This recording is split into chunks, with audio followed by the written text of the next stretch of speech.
অথবা আপনি যদি উইদাউট আইএলটিএস যেতে চান, আমি বলব আমাদের একটা ফ্রি ফাউন্ডেশন কোর্স রানিং চলতেছে। এই ফাউন্ডেশন কোর্সে আপনি প্রিপারেশন নেন। আশা করি ইনশাআল্লাহ ফাউন্ডেশন কোর্স শেষ করার পর আপনি আইএলটিএস যদি দেন, তাও আপনি 5.5 পেয়ে যাবেন। আসসালামু আলাইকুম, জাভেদ হোসেন বলছি, founder and CEO dream destination international. আশা করছি আপনারা প্রত্যেকেই ভালো আছেন। আল্লাহর রহমতে আমিও ভালো আছি। আপনারা যারা অনেক বেশি হতাশায় ভোগেন, আপনি কি করবেন? আপনার এইচএসসি কমপ্লিট করে ফেলেছেন। আ আপনি যে এক্সপেকটেশন ছিল আপনার সিজিপিএ, জিপিএ আ সেটা খুব ভালো হয়নি। আ এখন আসলে কি করবেন? অনেক চিন্তা ভাবনা করছেন, অনেক বেশি হতাশায় নিজেদেরকে ফেলে দিচ্ছেন। আসলে হতাশ হওয়ার কিছু নেই। বর্তমানে আপনি ভালো করার অনেক অপরচুনিটি আছে। খারাপ করার অপশন হয়তোবা আপনার কাছে কম থাকতে পারে। সো ভালো করতে হলে অবশ্যই আপনাকে পরিশ্রম করতে হবে। প্রথমত আপনি যত বেশি পরিশ্রম করতে পারবেন, তত আপনি ফিউচারে ভালো করতে পারবেন। পরিশ্রম যদি না করতে পারেন, প্রপার ওয়েতে যদি নিজেকে গাইডলাইন অনুযায়ী আপনি যদি আগাতে না পারেন, সেক্ষেত্রে আপনি আসলে ভালো একটা পজিটিভ কিছু আশা করতে পারেন না। সো সেজন্য আপনার যারা স্টুডেন্ট আছেন, যারা অলরেডি এইচএসসি কমপ্লিট করে ফেলেছেন কিংবা আপনার ব্যাচেলর কমপ্লিট করে ফেলেছেন, আপনার জিপিএ 3.50 প্লাস কিংবা সিজিপিএ আপনার 2.50 প্লাস, আপনি আইএলটিএস দিতে ভয় পাচ্ছেন। কিংবা আইএলটিএস দিলে আপনার 5.5 আসবে কিংবা 4 আসবে। অনেকে অলরেডি দিয়ে ফেলেছে।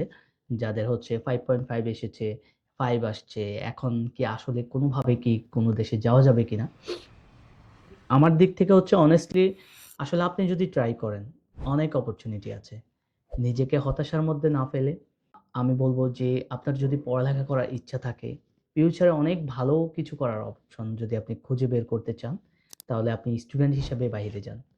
একজন স্টুডেন্টের যে মূল্য থাকে, আসলে একজন রেমিটেন্স এর জন্য যারা যায়, কাজের বিষয়ে যায়, তাদের মধ্যে অনেক পার্থক্য থাকে।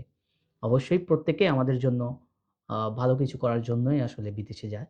সো আমি চাই যারা আ একাডেমিক রেজাল্ট মোটামুটি আছে, যারা পরবর্তীতে নিজের ফ্যামিলির জন্য, নিজের সমাজের জন্য, নিজের পরিবারের জন্য, আদার্স নিজের যেই দেশ, সেই দেশের জন্য কিছু করতে চায়, তাদের প্রত্যেকেই ভালো কিছু চিন্তাভাবনা করা উচিত।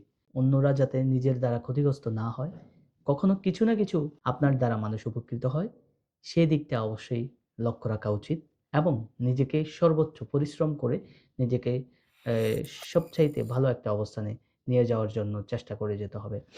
সো আজকে কথা বলতে চাই যারা উইথআউট আইএলটিএস কিংবা আইএলটিএস দিয়ে সাউথ কোরিয়াতে যেতে চায়। সাউথ কোরিয়া ছাড়াও আপনার কিন্তু অনেক কান্ট্রিতে ভালো, ভালো অপরচুনিটি আছে। সাইপ্রাস যেতে পারেন, ফিনল্যান্ড যেতে পারেন, ইউকে যেতে পারেন, অস্ট্রেলিয়া যেতে পারেন। একাডেমিক কিংবা আপনার এক্সপেন্স আপনার আসলে যাওয়ার সময় কিরকম করতে পারবেন, সে অনুযায়ী আপনি কান্ট্রি সিলেক্ট করুন। আপনি বিদেশে উচ্চশিক্ষার জন্য যেতে চান, আপনার নিজে ভালোভাবে রিসার্চ করতে হবে। অন্যের দিকে না তাকিয়ে হাতে আমার মনে হয় মেক্সিমাম এই এসএসসি, এইচএসসি কমপ্লিট করা স্টুডেন্টদের হাতে মেক্সিমাম স্টুডেন্টের কাছে স্মার্টফোন আছে। সো আপনি নিজের জিনিস নিজে একটু ভালোভাবে ঘাটাঘাটি করতে হবে। হ্যাঁ, আপনি এজেন্সির মাধ্যমে সাপোর্ট নিবেন। এজেন্সি ছাড়া আসলে এত অপরচুনিটি নিয়ে আসাও পসিবল না। কিন্তু আপনি নিজে একটু ঘাটাঘাটি করতে হবে। আপনি কোথায় যেতে চান?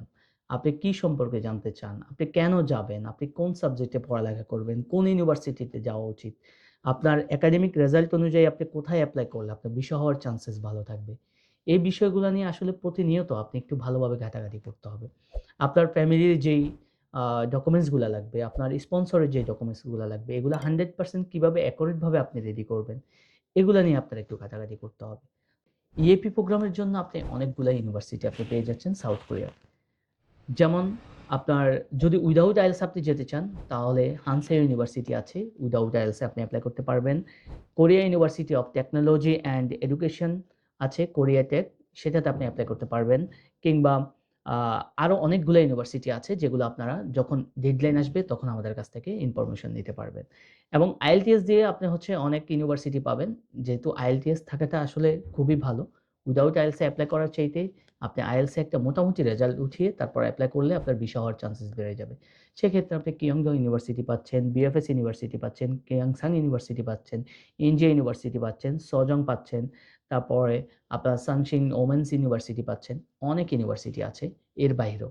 আপনার ১ম দরকার প্রপার একটা গাইডলাইন, আপনার একাডেমিক রেজাল্ট কোনটা হলে কোন ইউনিভার্সিটি অ্যাকসেপ্ট করবে, স্টাডি গ্যাপ কত হলে আপনাকে ইউনিভার্সিটি অ্যাকসেপ্ট করবে, আপনার এই ইউনিভার্সিটি কোন সাবজেক্ট আছে, এর জন্য আপনার কি ইনফরমেশন আপনার জানা দরকার, আপনি ওইখানে যাওয়ার পরে ধর্মের বিষয়ে অনেকে জানার প্রয়োজন হয়।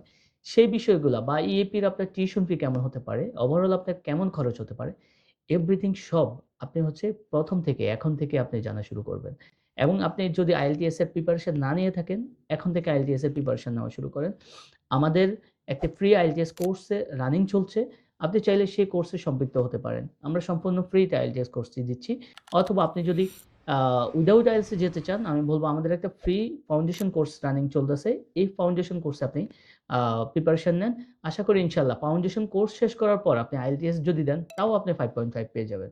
সো এত সুন্দর অপরচুনিটি আপনার খুঁজে বের করতে হবে। কেউ আপনার বাসায় গিয়ে দরজায় নক করে আপনাকে বলে আসবে না যে, "ভাই আমি এই অপরচুনিটি দিচ্ছি, এটা দিচ্ছি, এটা দিচ্ছি।" আপনার নিজের খুঁজে বের করতে হবে কোথায় কি অপরচুনিটি দেওয়া আছে। বাংলাদেশে এখন যারা উচ্চশিক্ষায় যেতে চায় তাদের জন্য হিউজ অপরচুনিটি বিভিন্ন এজেন্সি কিংবা চাইলে অনলাইনের মাধ্যমে নিজে ঘাটাঘাটি করে নিজে সেলফ অ্যাপ্লিকেন্সি হিসেবে চলে যেতে পারবে। সো আমি বলব যারা হচ্ছে আসলে হতাশায় ভোগেন, আপনাদের একাডেমিক রেজাল্টটা খারাপ 3.50 কিংবা আ সিজিপিএ আপনার 2.50 সামথিং। তারা হচ্ছে হতাশায় না ভুগে আপনি IELTS দিতে আপনার ভয় লাগছে, উইথআউট IELTS আপনি যেতে চাচ্ছেন। আমি বলব আপনি ট্রাই করেন। আপনি আমাদের এখানে আসেন, আপনি প্রপার একটা গাইডলাইন নিয়ে যান এবং আপনি সুন্দরভাবে আপনার ডকুমেন্টস গুলা রেডি করে আপনি ভালো একটা ইউনিভার্সিটি সিলেক্ট করেন। আপনি যে কান্ট্রিতে যেতে চান না কেন, আমরা যেহেতু সাউথ কোরিয়ার পাশাপাশি ফিনল্যান্ড, সাইপ্রাস, মালয়েশিয়া তার পাশাপাশি ইউকে তে আমরা কাজ করছি। ইনশাআল্লাহ খুব সুন আমরা হচ্ছে হাঙ্গেরি নিয়ে কাজ করব। সো আপনি চাইলে যে কান্ট্রিতে আপনার জন্য বেটার হবে, ভিসা হওয়ার চান্সেস বেশি থাকবে, সেখানে আপনি এপ্লাই করতে পারেন। সো আপনার সাউথ কোরিয়াতে জুন ইনটেকে যেহেতু অ্যাপ্লিকেশন শুরু হয়ে যাবে ইএপি প্রোগ্রামে উইথআউট IELTS কিংবা IELTS দিয়ে আপনারা এখন থেকে ডকুমেন্টস রেডি করা শুরু করে দেন। আমাদের পরামর্শের প্রয়োজন হলে আমাদের ঢাকা অফিস সরাসরি ভিজিট করতে পারেন। আমাদের ঢাকা অফিসের ঠিকানা বিজয়নগর আল্লাজি কমপ্লেক্সের ৫ নাম্বার লিফটের ৮ম তলায়, অথবা আমাদের যে নাম্বার আছে ডেসক্রিপশনে নাম্বার দিয়ে দিব। আপনারা নাম্বারে সরাসরি WhatsApp কিংবা হচ্ছে কল দিয়ে আপনারা আ পরামর্শ নিতে পারেন। ইএপির জন্য ইএপির আপনার জুন ইনটেকের পরে আবার সেপ্টেম্বর ইনটেকে আপনি চাইলে ইএপির জন্য এপ্লাই করতে পারবেন। সেপ্টেম্বর ইনটেকে মাস্টার্স, ব্যাচেলর কিংবা হচ্ছে আপনার ইএপির জন্য আপনি চাইলে আমাদের মাধ্যমে এপ্লাই করতে পারবেন। আপনার যেকোনো পরামর্শের জন্য, যেকোনো বিষয়ে যদি আপনার পরামর্শ লাগে, আপনি আমাদের সাথে যোগাযোগ করবেন। আমরা ইনশাআল্লাহ আপনাদেরকে সর্বোচ্চ সহযোগিতা করার চেষ্টা করব। ভালো থাকবেন, সুস্থ থাকবেন। আসসালামু আলাইকুম।